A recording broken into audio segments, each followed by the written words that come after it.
친중파이신 거 아니냐 얘기를. 아, 친중파요? 제가 전에 중국에 한번 간 적이 있거든요. 근데 그때 어떤 중국 관리를 만났는데 이 사람이 저를 융숭하게 대접한다고 어디 중국 굉장히 고급 식당에 데려갔는데 뚜껑을 열어보고 아주 기절하는 줄 알았어요. 거위구이인데 이렇게 머리 부분을 이렇게 해가지고 요리에 놔뒀는데 그냥 아주 밥맛이 뚝 떨어졌습니다.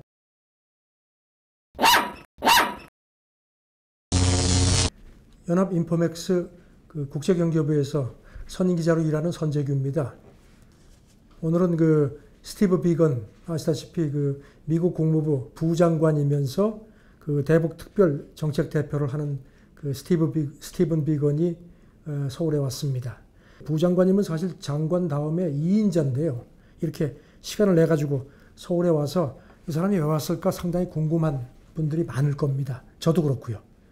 이번에 우리는 서울에 있다가 이틀을 자고 일본에 갔다가 중국은 안 갑니다.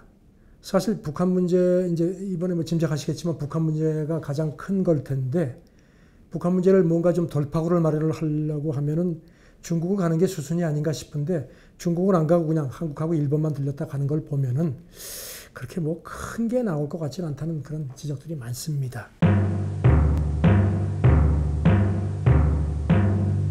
오늘 새벽에 제가 이제 그 바깥에서 들어온 많은 외신들을 쭉 봤는데 북한 소식이 하나도 없어요. 만약에 진짜로 뭐 뭔가 메시지를 가지고 뭐 트럼프 친서를 가져왔거나 메시지를 가지고 왔다면은 분명히 백악관 쪽에서 기자들이 뭔가를 좀 이렇게 좀 아마 좀 흘렸고 그걸 좀 썼을 텐데 제가 지금 이 촬영하기 직전까지 눈치 꼽아도 그런 건 없거든요.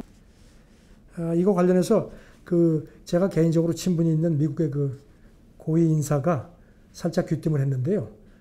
비건이 이번에 오는 게 뭐 크게 그런 건 없고 그 아시다시피 지금 우리가 국정원장, 그다음 청와대 안보실장, 그다음에 통일부 장관이 갈렸죠. 그리고 이제 여러 가지 평가가 나오지만 상당히 대북 문제에 전향적인 인사들이라는 지적이 많은데 그거와 관련해서 조금 뭐랄까 교통 정리를 하려 온 게 아니냐.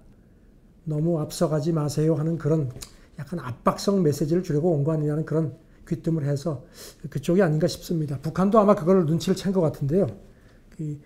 미국하고 마주 앉을 생각 없다. 트럼프 대선 들러리 우리가 쓸 이유가 뭐가 있느냐는 입장을 거듭 밝혔습니다.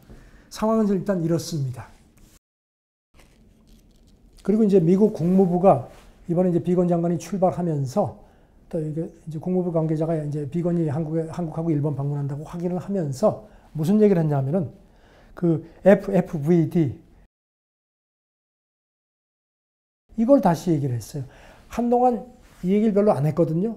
안 하고 있는데 또 얼마 전에 이제 그 북한이 이제 김여정 통해 가지고 이제 막 그냥 뭐 우리한테 엄청나게 막 강하게 나왔었죠. 그때 그 에스펀 미국 국방장관이 오랫동안 안 얘기를 하다가 이 얘기를 했거든요. 그러다가 국무부 장관, 이제 국무부 대변인이 비건 한국에 오는 거를 딱 맞춰서 이거에 대한 우리 입장은 확고하다고 다시 강조를 했습니다.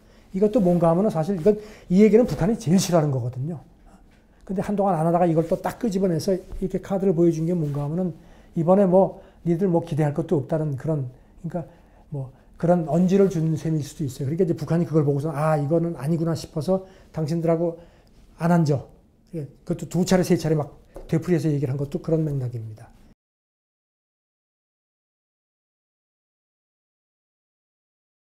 사실 정부에서는 그 대통령께서 남북 철도라든지 이런 걸 빨리 재개를 하고 싶어 하셨잖아요. 그렇죠. 그럼 요번에 사실 그 비건 왔다가 뭐 FFVD 나오는 거 보면 그것도 사실 빨리 추진하기 쉽지 않다 이렇게 봐야 될까요?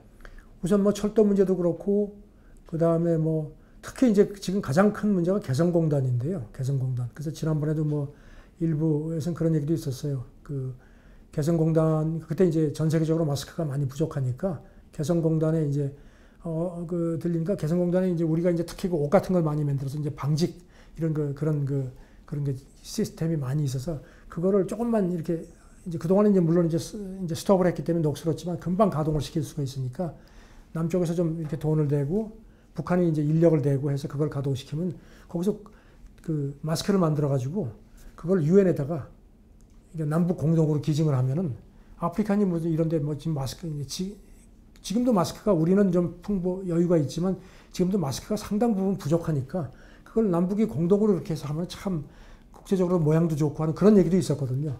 아마 그런 거를 제 생각에는 아마 미국하고도 타진을 했을 거라고 난 보거든요. 근데 이제 한미 워킹 그룹이 과연 그거를 했겠느냐. 그러니까 여러 가지 면에서 아마 제동을 걸은 것 같아요. 그러니까 지금 철도 문제, 뭐 개성공단 문제 이런 거에 대해서 지금 우리 정부는 빨리 가고 싶어 하는 입장인데 이제 거기서 이렇게 제동을 걸어서 이제 그걸 시정을 해야 되는데 글쎄 그 부분이 쉽지가 않을 겁니다.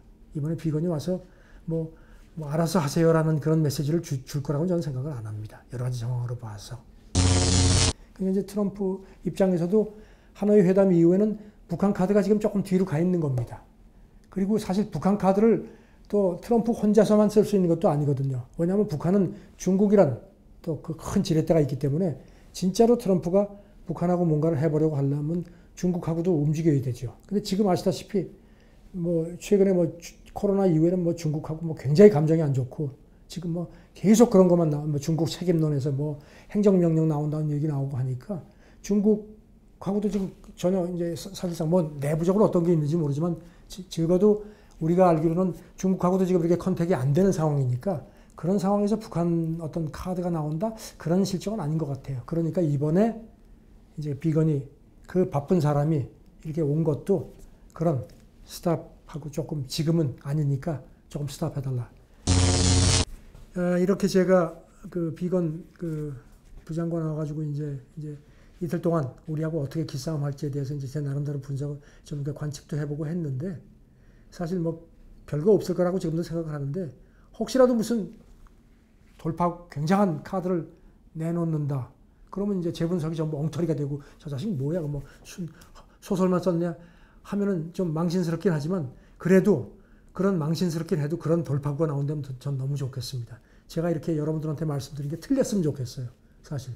그래서 좀 뭔가 하는데 글쎄 그럴 것 같지는 않습니다. 좌우지간 우리 정부로서는 참 코로나도 코로나지만 우리는 특히 북한 문제 풀어가는 게 상당히 어려워서 문재인 대통령도 상당히 골머리가 아플 겁니다. 그래서 더 이렇게 굳건하게 우리식의 스타일로 해서 좀 이렇게 장기적으로 보고 갔으면 좋겠습니다. 감사합니다.